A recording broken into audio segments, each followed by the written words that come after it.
ሕወሓት ኣብ ትግራይ ንዝተረፉን ናይ ተቃውሞ ድምፅታት ንምጥፋእ ይንቀሳቐስ ኣብ ዝብሉ ክስታት ኣብ ዝስምዐሉ ዘሎ እዋን ኣርሚ 60 ኣብ ልዕሊ ዳለይቲ ለውጢ ተጋሩ ስጉምቲ ምውሳዱ ከም ዝጀመረ ተገሊጹ። ኣሜሪካ ኣብ መንጎ ኢትዮጵያን ኤርትራን ክለዓል ተሓሲቡ ዝነበረ ኩናት ብስትራቴጂካዊ ስምምዕነት ንምፍታሕ ትሰርሕ ከም ዘላ ተገሊጹ። ኢትዮጵያ ንዘለዋ ናይ ኣፍ ደገ ባሕሪ ሕቶ ብሰላማዊ መንገዲ መልሲ ንክረክብ ኤርትራ ድማ ዝግባእ ቁጠባዊ ዲፕሎማሲያዊ ረብሓ እትረክበሉ ባይታ ንምፍጣር ዝዓለመ ስምምዕነት በመሪሕነት ኣሜሪካ ይካየድ ከም ዘሎ ተሓቢሩ። ፕሬዚዳንት ኢሳያስ አፈወርቂ ንሰለስተ ዓሰርተ ዓመታት ትምራሕ ዘላ ኤርትራ 11 ሰበስልጣን መንግስቲ ጋዜጠኛታት ዝርከብዎ ልዕሊ 10,000 ሰባት በዘይ ፍርዲ ተኣሲሮም ከም ዘለው ተገሊጹ። ኣብ ኤርትራ ፍሉይ ልኡኽ ሰብኣዊ መሰላት ክቕፅል ተሓታትነት ክሰፍን ድማ ዘይመንግስታዊ ማሕበራት ፀዊዐን። ኤርትራ ምስ መገዲ ኣየር ኢትዮጵያ ዝነበራ በረራታት ድሕሪ መቁራጽ ሓድሽ በረራታት ካብን ናብን ከም ዝጀመረ ተፈሊጡ። መንገዲ ኣየር ኦስትራል ካብ ናይሮቢ ናብ ኣስመራ ናይ ጽዕነት ኣገልግሎት ጀሚራ። ኣብ ናይጀራ ብሰንኪ ዝተፈጸመ ደብዳብ ነፈርቲ ልዕሊ 100 ሰባት ተቐቲሎም።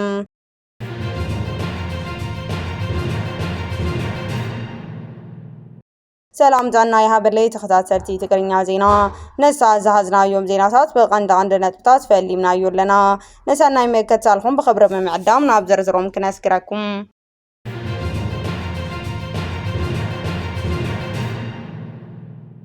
ኣርሚ 60 ኣብ ልዕሊ ዳለይቲ ለውጢ ስጉምቲ ምውሳድ ከም ዝጀመረ ተገሊጹ። ኣብ ትግራይ ኣብ መንጎ እቲ ዘሎ ምምሕዳር ዳለይቲ ለውጢ ዝኾኑ ወገናት ዘሎ ወጥሪ እንዳገደደ ኣብ ዝኸደሉ ዘሎ እዋን ኣዛዚ ኣርሚ 60 ምስ ገለ ተላኣኽቲ ካድረታት እዚ ዞባ ብምዃን ኣብ ልዕሊ ዳለይቲ ለውጢ ስጉምቲ ንምውሳድ ከም ዝተወሰነ ተሓቢሩ። ብመሰረት ካብቲ ከባቢ ዝወፁ ጸብጻባት ኣዛዚ ኣርሚ 60 መስቶም ካብቲ ከባቢ ዝንቀሳቐሱ ካድረታት ተንቢን ብምዃን ነቲ እንዳወሰኸ ዝኸይድ ዘሎ ናይ ለውጢ ድምፅታት ንምዕፋን ኣብ ስምምዕነት ተበፂሑሎ። እዚ ስጉምቲ ብቐንዱ ነቶም ኣብ ዞባ ዝርከቡ ንዝተፈላለዩ ፖለቲካዊ ምምሕዳር ለውጢ ዘፅውዑ ዘለው ዳለይቲ ለውጢ ኢላማ ዝገበረ ምዃኑ ተፈሊጡሎ።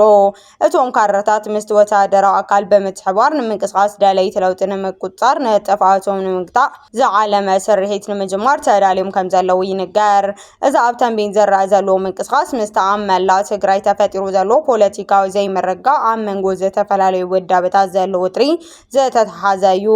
ኣብ ዝቐረበ እዋን ከም በዓል ሳልሳይ ወያነ ትግራይ ዝበሉ ውድባት ሕወሓት ኣብ ትግራይ ንዝተረፉ ናይ ተቃውሞ ድምፅታት ንምጥፋእ ይንቀሳቐሳሉ ክብል ክስ ከቕርቡ ምጽንሖም ይዝከር። እዚ ኣብ ተንቤን ተሓሲቡ ዘሎ ስጉምቲ ኣብቲ ዞባ ተወሳኺ ሰብኣዊ ፖለቲካዊ ጸቕጥታት ክፈጥር ከም ዝኽእል ተዓዘብቲ ስጋቶም ይገልጹ ኣለው። ዛጊድ ካብ ወገን ሰራዊት ትግራይ ይኹን ካብ ምምሕዳር እቲ ዞባ ብወግዕ ዝተዋሃበ መግለጺ የለን።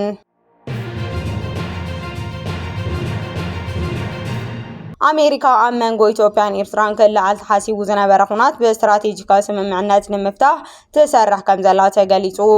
ኣሜሪካ ኣብ መንጎ ኢትዮጵያን ኤርትራን ኩናት ንከይለዓል ንዘላቒ ሰላም ዝኸውን ባይታ ንምፍጣር ኣብ ምሃብ ምቕባል ዝተመስረተ ሰፊሕ ዲፕሎማሲያዊ ሽምግልና ሒዛ ከም ዘላ ተፈሊጡ። እዚ ምንቅስቓስ እዚ ኢትዮጵያ ንዘለዋ ናይ ኣፍ ደገ ባሕሪ ሕቶ ብሰላማዊ መንገዲ መልሲ ንክረክብ ኤርትራ ድማ ዝግባእ ቁጠባዊ ዲፕሎማሲያዊ ረብሓታት እትረክበሉ ባይታ ንምፍጣር ዝዓለመ እዩ።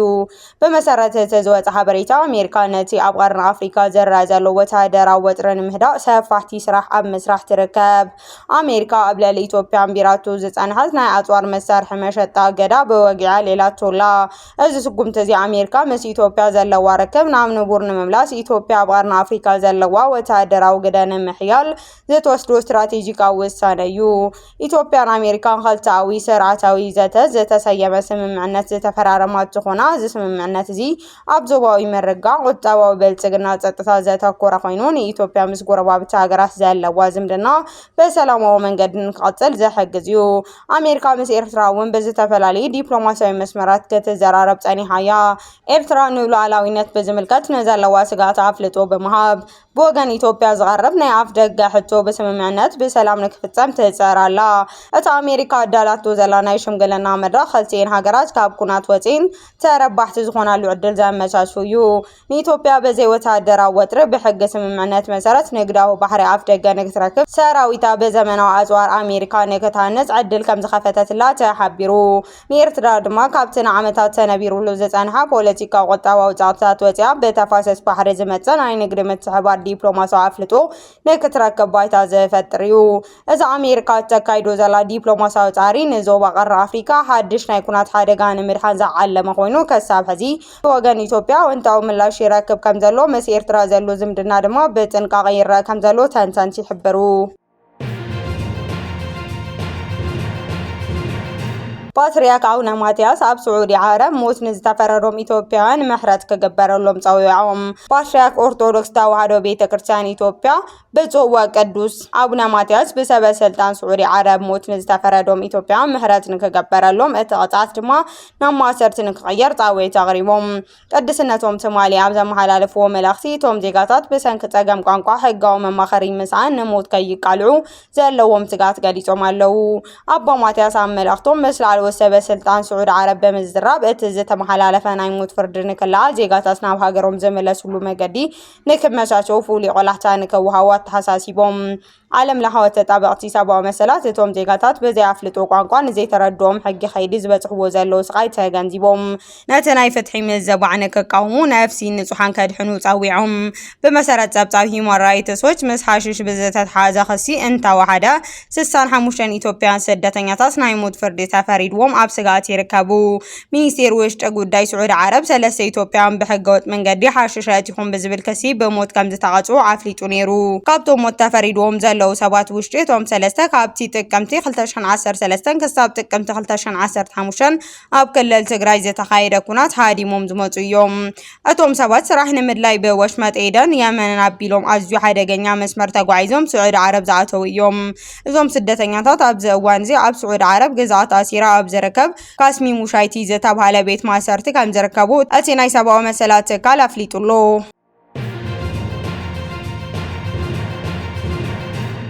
ኣብ ኤርትራ ፍሉይ ልኡኽ ሰብኣዊ መሰል ክቕፅል ተሓታትነት ከሰፍን ዘይመንግስታዊ ማሕበራት ፀዊዐን። ኣብ መበል 62 ስሩዕ ኣኼባ ባይቶ ሰብኣዊ መሰላት ሕቡራት ሃገራት ፍሉይ ልኡኽ ሰብኣዊ መሰላት ኤርትራ ስልጣኑ ክሕደስ ጉዳይ ተሓታትነት ክቕፅል ዘይመንግስታዊ ማሕበራት ፃዊዒት ኣቕሪበን። እዚ ብ31 ዘይመንግስታዊ ሃገራዊ ማሕበር ዝተፅሓፈ ደብዳቤ ናብቶም ጀኔቫ ዝርከቡ ቃወምቲ ወከልቲ ኣባላት ሃገራት ተዓዘብቲ ዝተላኸዩ። እዘን ዘይመንግስታዊ ማሕበራት ቅድሚ መበል 62 ስሩዕ ኣኼባ ባይቶ ሰብኣዊ መሰላት ደብዳቤ ንምፅሓፍ ዝተገደዳሉ ቀንዲ ምክንያት ነቲ ስልጣን ፍሉይ ልኡኽ ንምሕዳስ ዘካይድ ዲፕሎማሲያዊ ምንቅስቃስ ንምድላው እዩ። ከም ዝፍለጥ እዚ ስልጣን በቢዓመቱ ክሕደስ ስለ ዘለዎ እቲ ደብዳቤ ነቶም ቀወቲ ወከልቲ ሃገራት ንጹር መርትዖ ንምቕራብ ዝዓለመ ኮይኑ ሎሚ ዓመት ምስ መበል 25 ዓመት ማእሰርቲ ጉጅለ 15 መበል 10 ዓመት ፀብጻብ ኮሚሽን ምርመራ መግጣሙ ነቲ ጉዳይ ዛዳ ህጹጽነት ሂቦ ይርከብ። እዞም ማሕበራት ነዚ ታሪካዊ ኣጋጣሚ ብምጥቃም ኣብ ልዕሊ ዲያስፖራ ኤርትራውያን ይካየድ ዘሎ ዝተባሃለ ትግረ ዶባዊ ጸቕጢ ኣብቲ ኣህጉራዊ ዘተ ዓብዪ ቦታ ክረክብ ኩነታት ሰብኣዊ መሰል ኤርትራ ካብ ኣቓልቦ ዓለም ከይወፅእ ይጸራ ኣለዋ። እቲ ደብዳቤ ኣብ ኤርትራ ብሰበስልጣን እቲ ሃገር ይፍጸም ኣሎ ዝተባሃለ ከበድቲ ገህሰት ሰብኣዊ መሰል ብጽኑዕ ክኹነን ይሓቱ። ኤርትራ ነዚ ኣብ ሰብኣዊ መሰላት ኣትኪሩ ምርመራ ዘካይድ ወከልቲ ሕቡራት ሃገራት ካብ ነዊሕ እዋን ኣትሒዛ ክትቃለስ ጸኒሓ እያ። ብመሰረት እቲ ደብዳቤ ኤርትራውያን ኣብ መወዳእታ 2025 ንልዕሊ 18 ዓመት ተኣሲሮም ዝነበሩ 10 ሰባት እኳ እንተተፈትሐት ኣሽሓት ዜጋታት ግን ገና ኣብ ዘይሕጋዊ ማእሰርቲ ይርከቡ። ሎሚ ዓመት 25 ዝመልኡ 11 ሰበስልጣን መንግስቲ ጋዜጠኛታት ዝርከብዎ ዝተፈላለዩ ፖለቲከኛታት ጋዜጠኛታት መራሕቲ ሃይማኖት ተምሃሮን ብሓፈሻ ልዕሊ 10,000 ሰባት ብዘይ ፍርዲ ተኣሲሮም ከም ዘለዉ ይግለጽ።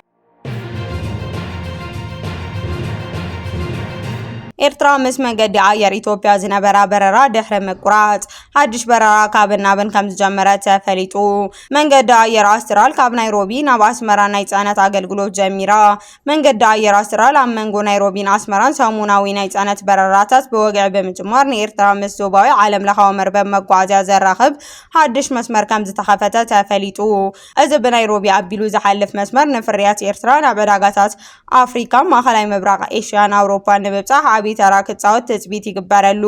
እዚ ትካል ከም ዝገለጸው እዚ ስጉምቲ እዚ ኣብቶም እንዳማዕበሉ ዝመጹ ዕዳጋታት ንዝረአ ዋሕዚ ንግዲ ስህሉጥ ሎጂስቲክ ንምድጋፍ ዝዓለመ እዩ። እዚ ሓድሽ ናይ ጽዕነት መስመራት ኤርትራ ብሰንኪ ድሩት ኣህጉራዊ በረራታት ኣብ ትጽገመሉ ዘላ ወሳኒ እዋን ምምጽኡ ንብዙሓት መስተርሖት ዝህብ ክኸውን እዩ። ኤርትራ ኣብዚ እዋን እዚ ካብ ዝኾነ ግዜ ንላዕሊ ናይ መጓዓዝያ ኣማራጺታ ኣብ ዘየድለየሉ ኩነታት ከም እትርከብ ክገልጽ ጸኒሑ እዩ። ኣብ መስከረም 2024 መንገዲ ኣየር ኢትዮጵያ በረራታቱ ካብ ኣስመራ ብምቁራጽ ኣብ ልዕሊ ኤርትራውያን ገየሽቲ ንግዳዊ ምንቅስቓስ ዓብዪ ጸቕጢ ፈጢሩ ምጽንሑ ይፍለጥ። ብተወሳኺ ቀጥታዊ በረራታት በዘይምህላው ተጓዓዝቲ ብዱባይን ካይሮን ኣቢሎም ካብ 12 ክሳብ 17 ሰዓት ኣብ መዕርፎ ነፈርቲ ክጽበዩ ክግደዱ ጸኒሖም። እዚ ናይ ኣውስትራል ኣቪዬሽን ምጅማር ምስቲ ኣብ ቀረባ እዋን መንገዲ ኣየር ኣትሂድ ካብ 7 ሕዳር 2026 ጀሚሩ ካብ ኣቡዳቢ ናብ ኣስመራ ቀጥታዊ በረራ ክጅምር ምዃኑ ዘውፅኦ ወግዓዊ ምልክት ተደሚሩ ንኤርትራ ስትራቴጂካዊ ጥቕምታት ክህባ ይኽእል እዩ። እዚ ኣብ ናይሮቢ ኬንያ ዝመደበሩ ናይ ጽዕነት መኪና ኣየር ናብ ልዕሊ 50 መዕርፎ ነፈርቲ በረራታት ከም ዝካየድ ይፍለጥ። በዚ ሓድሽ ዝጀመሮ ናይ ናይሮቢ ኣስመራ መስመር ድማ ንኤርትራ ምስ ዞባዊ መርበብ ንግዲ ከተኣሳሰራ ተፅቢት ይግበር። ኣብ ናይጀርያ ብሰንኪ ዝተፈጸመ ደብዳብ ነፈርቲ ልዕሊ 100 ሰባት ተቐቲሎም። ኣብ ሰሜናዊ ምዕራብ ናይጀርያ ክፍለ ሃገር ዘንፋራ ሰራዊት እታ ሃገር ኣብ ልዕሊ ሓደ ዕዳጋ ብዝፈጸሙ ደብዳብ ነፈርቲ እንተወሓደ 100 ሰላማዊ ውልቀ ሰባት ከም ዝተቐተሉ ተገሊጹ። ትካል ተጠባቕቲ ሰብኣዊ መሰላት ዓለም ለኸ ኣምነስቲ ኢንተርናሽናል እቲ መጥቃዕቲ ኣብ ልዕሊ ዕዳጋ ቱሙፋ ዝተፈጸመ ኮይኑ ኣብ ዝሓለፈ ሰሙን ከም ዘጋጠመ ኣፍሊጡ። እዚ ቁሉዕ መጥቃዕቲ ነፈርቲ ኣብ ውሽጢ ሓደ ወርሒ ኣብ ሰሜናዊ ናይጀርያ ኣብ ልዕሊ ሰላማውያን ሰባት ዘጋጠመ ካልኣይ ዓብዪ ሓደጋ እዩ። ብመሰረት ጸብጻብ ኣምነስቲ ኢንተርናሽናል ዝበዝሑ ካብቶም ዝቐተሉ ደቂ ኣንስትዮ ኣናእሽቲ ኣዋልድ እዮም። ብዙሓት ዝቆሰሉ ሰባት ድማ ኣብ ሆስፒታላት ዙርሚን ሽንካፊን ሕክምናዊ ሓገዝ ይረኽቡ ኣለው። ሰራዊት ናይጀርያ ብዛዕባ እዚ ፍጻመ ዛጊድ ዝሃቦ ወግዓዊ መብርሂ የለን። ይኹን እምበር እቲ ሰራዊት ቅድሚ ሕዚ ኣብ ዝሃቦ መግለጺ ደብዳብ ነፈርቲ ንዕላማ ዕጡቓት ጉጅለ ጥራይ ዝዓለመ እምበር ንሰላማዊ ሰባት ከም ዘይኾነ ክገልጽ ጸኒሑ እዩ። ምስክር ዓይኒ ከም ዝሓብርዎ ግን እተን ተዋጋእቲ ነፈርቲ ኣብ ሰዓት ፍርቂ መዓልቲ ኣብ ከባቢ እንዳተንሳፈፈ ጽሂን ድሕሪ 2 ሰዓት ኣብ ዕዳጋ መጥቃዕቲ ፈጺመን። ናይጀርያ ኣብ ሰሜናዊ ምዕራብ ምስ ዝርከቡ ዘረፍቲ ዕጡቓት ኣብ ሰሜናዊ ምብራቕ ድማ እስላማዊ ዕጡቓት ንልዕሊ 17 ዓመት ክትዋጋእ ጸኒሓ እያ። ኣምነስቲ ኢንተርናሽናል እዚ ብሰራዊት እታ ሃገር ዝፍጸም ደብዳብ ነፈርቲ ንሂወት ሰላማውያን ሰባት ዘየኽብር ዘይሕጋዊ ተግባር ምዃኑ ብምግላጽ ቅልጡፍ ምርመራ ንክግበር ጸዊዑ።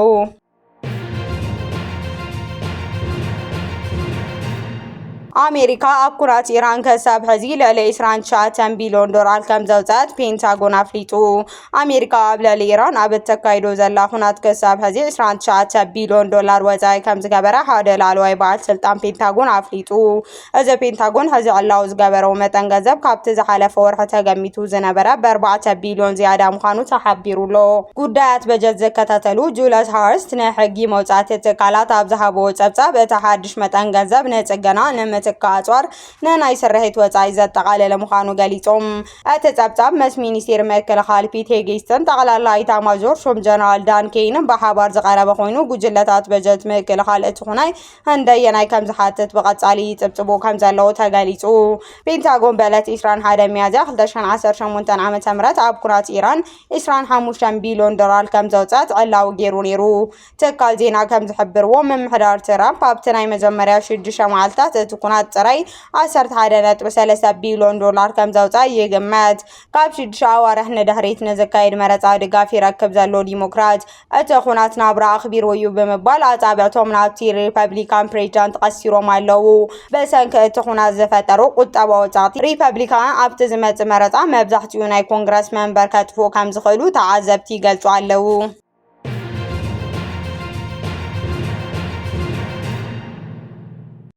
ክቡራትን ፍትዋትን ተኸታተልቲ ዜናታትና ንሳት ዘዳለናዮም ሓደሽቲ መባለታትን እዋናዊ ሓበሬታታትን ኣብ ዘዛዚምና ኣለና። ነመክትሳልኩም ነመስግን።